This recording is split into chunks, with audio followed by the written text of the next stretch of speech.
नमः संस्कृताय। प्यारे छात्रों, इस वीडियो में हम लेकर के आए हैं 8वीं कक्षा हेतु हिंदी भारत की खोज का दूसरा पाठ, जिसका नाम है तलाश। और उस पाठ के अंतर्गत 2 पैराग्राफ है। तो दोनों में से हम आज पहला पैराग्राफ, जिसका नाम है भारत के अतीत की झांकी, उसको आपके सामने रखेंगे। उसको आपको आज हम रीड करवाएंगे, पढ़ाएंगे। तो चलिए शुरू करते हैं उसको। भारत के अतीत की झांकी। प्यारे छात्रों, इसका हम आपको सार बताएंगे और साथ में ही कुछ प्रश्न भी इस वीडियो में देंगे, आप उनको भी नोट कर लेना। तो पाठ का हम आपको सार बताएंगे। तो चलिए शुरू करते हैं। नेहरू जी की इसमें क्या सोच थी, वो हम सबसे पहले देख लेते हैं। इसमें नेहरू जी ने कहना चाहा है कि भारत के अतीत में अवश्य ही ऐसी दृढ़ता रही है कि उसका अस्तित्व कभी डगमगाया नहीं है।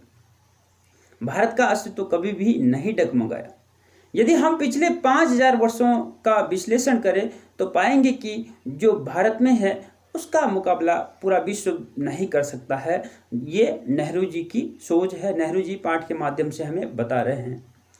कभी कभी नेहरू जी के मन में भी यह विचार आता था कि आखिर यह भारत क्या है, अतीत में यह किस विशेषता के कारण प्रसिद्ध था, किस विशेषता का प्रतिनिधित्व करता था, इसने अपनी प्राचीन शक्ति को कैसे खो दिया, क्या इसने इस शक्ति को पूरी तरह से खो दिया। विशाल जनसंख्या का देश होने के बावजूद भी क्या भारत के पास ऐसा कुछ है जिसे जानदार कहा जा सके, और आधुनिक विश्व से उसका तालमेल किस रूप में बैठता है। इतने सारे प्रश्न नेहरू जी के मन में थे भारत के प्रति। इतने विचार मन में होने पर भी वह एक आलोचक की भांति भारत के अतीत का विश्लेषण कर यह जानना चाहते थे कि भारत की मजबूती का कारण क्या है। इतने सारे प्रश्न उनके मन में थे, इतनी सारी रुकावटें, मुसीबतें, फिर भी वह उनके मन में जो प्रश्न था वह मुख्य प्रश्न ये था कि भारत में फिर भी मजबूती है और इस मजबूती का कारण क्या है। और चलते हैं इसमें। ये तो नेहरू जी की सोच थी। दूसरा, संपूर्ण भारत का निरीक्षण उन्होंने किया। किस तरीके से किया वो भी हम बता देते हैं आपको। नेहरू जी ने संपूर्ण भारत के अस्तित्व पर दृष्टि डाल इसकी विशेषता को जानने का प्रयास किया। सर्वप्रथम उन्होंने भारत के उत्तर पश्चिम में स्थित सिंधु घाटी में जो मोहनजोदड़ो है उसके प्राचीन नगर के घर और जो गलियां हैं उनको देखा, उनका निरीक्षण किया, परीक्षण किया, जिनका अस्तित्व आज से 5000 वर्ष पुराना बताया जाता है। साथ ही उसे आधुनिक भारतीय सभ्यता का आधार बताया जाता है। किसको? मोहनजोदड़ो को, सिंधु घाटी की जो सभ्यता है उसको। यहाँ की सभ्यता, वो संस्कृति निरंतर परिवर्तनशील और विकासशील रही। अर्थात जो सिंधु घाटी की सभ्यता है उसमें निरंतर परिवर्तन होता रहा। फारस, मिस्र, ग्रीस, चीन, अरब, मध्य एशिया और भूमध्य सागर के लोगों से भी भारत का बराबर निकटतः संपर्क रहा। इनसे मिलते जुलते रहे। भारत ने उन्हें भी प्रभावित किया और स्वयं भी प्रभावित हुआ, लेकिन अपने सांस्कृतिक आधार को डगमगाने नहीं दिया। अपने सांस्कृतिक आधार को नहीं खोया भारत ने। नेहरू जी ने भारत में आने वाले विद्वान यात्री जो चीन, पश्चिमी एशिया, मध्य एशिया से आए थे, उनके द्वारा लिखित साहित्य की जो पुस्तकें थी, जो साहित्य के जो स्रोत थे, उन सभी का अध्ययन किया। उन्होंने पूर्वी एशिया, अंगकोर जैसे और बहुत सी जगहों से भारत की उपलब्धियों के बारे में जानकारी इकट्ठी की। हिमालय पर्वत व उनसे जुड़ी जितनी प्राचीन कथाएं थी उनको भी उन्होंने जानने की कोशिश की। हिमालय पर्वत की गोदी से निकलने वाली विशेष नदियां सिंधु, ब्रह्मपुत्र, यमुना, गंगा आदि का भी उन्होंने निरीक्षण किया और उन्होंने भी जो है नेहरू जी को बहुत प्रभावित किया। भारत के अतीत की कहानी, भारत के इतिहास की कहानी को स्वरूप देने वाली अजंता, एलोरा और एलिफेंटा की गुफाएं व दिल्ली तथा आगरा की जो विशेष इमारतें हैं, उन्होंने भी नेहरू जी को भारत के पहचान के बारे में अवगत कराया। उन्होंने भी नेहरू जी को भारत के अस्तित्व के बारे में जानने का प्रयत्न करवाया। जब भी वे अपने शहर इलाहाबाद या फिर हरिद्वार में स्नान पर्व कुंभ के मेले को देखते तो उन्हें एहसास होता था कि हजारों वर्ष पूर्व से उनके पूर्वज भी इस स्नान हेतु आते रहे हैं। हरिद्वार में जब भी वो कुंभ के लिए जाते थे तो ये सारे विचार उनके मन में आते रहते थे। विदेशियों ने भी इन पर्वों हेतु, इन त्योहारों हेतु बहुत कुछ किया था, बहुत कुछ लिखा भी है। उन्हें इस बात की हैरानी होती है कि वह कौन सी प्रबल आस्था है जो भारतीयों को अनगिनत पीढ़ियों से भारत की इस प्रसिद्ध नदी की ओर खींच रही है। तो वही नेहरू जी को यहाँ पर विस्मय होता था कि भारत में ऐसा क्या है जो हर किसी नागरिक को, जो हर किसी विदेशियों को जो है अपनी ओर खींच लेता है। उन्हें भारत के अतीत में हर बात के विद्यमान होने का एहसास होता जो वर्तमान में शिक्षा देता प्रतीत होता था। वो सोचते, नेहरू जी का मानना ये था कि भारत में जो पुरानी हमारी विरासतें हैं वो आज भी हम लोगों को शिक्षा दे रही है।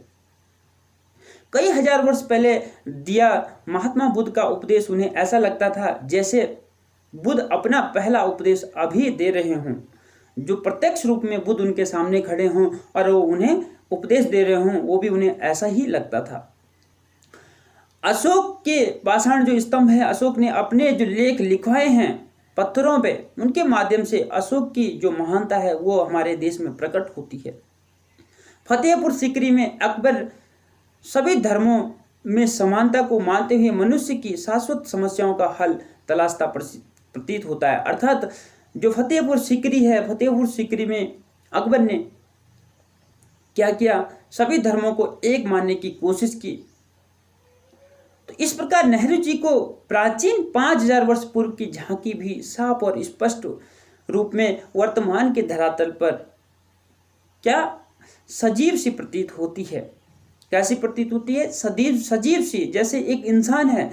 पुराना जो इतिहास है, 5000 वर्ष पुराना इतिहास, वह भी नेहरू जी को आज सामने प्रत्यक्ष लग रहा है। यह नेहरू जी की सोच थी और भारत देश के बारे में सोचते थे, यह भारत देश अखंड कैसे है, कैसे ये भारत देश में इतनी जातियां प्रजातियां एक साथ रह सकती है, कैसे विदेशी लोगों को ये भारत देश अपनी तरफ खींच लेता है। प्यारे छात्रों, अब हम आपको जो पाठ में जो कुछ शब्दार्थ है उनको भी हम आपको बता देते हैं। कुछ प्रमुख शब्दार्थ है जिनको हमने नोट किया है और आपके सामने रख रहे हैं, आपको बता देंगे उनका अर्थ। जैसे विश्लेषण है, तो विश्लेषण का सही अर्थ, विश्लेषण का जो अर्थ होगा वह होगा सही गलत का विचार करना। दूसरा अवधारणा, इसमें हमने देखा अवधारणा का प्रयोग आपके चैप्टर में हुआ है, तो उसका अर्थ होगा विचार। क्या होगा? विचार। जो पुरानी अवधारणा है, पुराने विचार, ख्यालात भी कह सकते हैं। और आलोचक, तो आलोचक का जो अर्थ होता है वो होता है सही व गलत दोनों धारणाएं प्रकट करने वाला, सही और गलत दोनों धारणाओं को सामने रखने वाला, दोनों विचारों को सामने रखने वाला। और अतीत, अतीत का मतलब होता है जो बीता हुआ है, जो पिछला है, जो प्राचीन है, उसको हम अतीत कहते हैं। शंकाएं, शंकाएं में मतलब होता है संशय। उसके बाद था खारिज, खारिज का मतलब होता है समाप्त करना। जीवंत, जीवंत का मतलब होता है सदा रहने वाला, जो हमेशा रहे वो है जीवंत कहलाता है। उसके बाद टिकाऊ, टिकाऊ का मतलब होता है मजबूत अथवा पक्का। और वजूद, वजूद भी इसमें आया है, वजूद का मतलब होता है आधार। तो इतने कई सारे शब्द हैं जो आपके बुक में आए हैं, जिनको हमने रीड किया है और आपको अभी बता रहे हैं। जो मुख्य शब्द थे वही हम आपको बता रहे हैं। ठेठ भी इसमें आया है, ठेठ का मतलब होता है पूरी तरीके से, पूरी तरीके से। उसके बाद जो हमें यहाँ लगा जो प्रमुख शब्द था वो था आपका दास्तान। दास्तान का मतलब होता है आप बीती, जो किसी पे बीती हुई होती है, एक घटना जो पहले हो चुकी होती है, उसको दास्तान या आप बीती कहते हैं। और उसके अलावा तादाद, तादाद आया था, तादाद का मतलब होता है बड़ी संख्या, बहुत ज़्यादा संख्या में।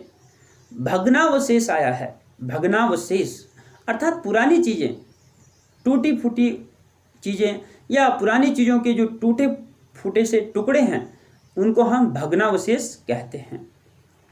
तो ये और भी एक दो शब्द थे जो थे आपके जैसे अंतर्दृष्टि आया था, तो अंदर तक पहचान पाने की शक्ति, जो अंदर तक जो है किसी चीज़ को पहचान ले, वह अंतर्दृष्टि होती है। तो वो शक्ति ही अंतर्दृष्टि होती है, जिससे हम अंदर तक किसी चीज़ को पहचान सकते हैं। और एक शब्द आया था शाश्वत। शाश्वत का मतलब होता है हमेशा रहने वाला। क्या होता है? हमेशा रहने वाला। तो ये आपके शब्दार्थ थे। अब हम आपको 4-5 जो है प्रश्नों को बता देते हैं। पहला प्रश्न जो आपका होगा, सिंधु घाटी में स्थित मोहनजोदड़ो के एक नगर की क्या विशेषता थी? जैसे हमने अभी पाठ में पढ़ाया, तो उसके अकॉर्डिंग आप लिख सकते हैं। पुनः एक बार प्रश्न को दोहराता हूँ। सिंधु घाटी में स्थित मोहनजोदड़ो के एक नगर की क्या विशेषता थी? पुनः दूसरा प्रश्न कहता हूँ अब, नेहरू जी ने विदेशियों द्वारा रचित भारतीय साहित्य का अध्ययन क्यों करना चाहा? नेहरू जी ने विदेशियों द्वारा रचित जो भारतीय साहित्य था उसका अध्ययन क्यों करना चाहा? ये प्रश्न नंबर दूसरा। प्रश्न नंबर तीसरा, हिमालय से निकलने वाली प्रमुख नदियां कौन कौन सी है? हिमालय से निकलने वाली प्रमुख नदियां कौन कौन सी है? तो ये 3 प्रश्न आपके इस पाठ से थे। और भी यदि प्रश्न होंगे तो हम आपको कांटेक्ट कर लेंगे और कांटेक्ट से आपको बता देंगे। तो प्रिय छात्रों, आज की वीडियो को हम यहीं पर विराम देते हैं। मिलते हैं इसके दूसरे भाग के साथ दूसरी वीडियो में। तब तक के लिए नमस्कार, धन्यवाद।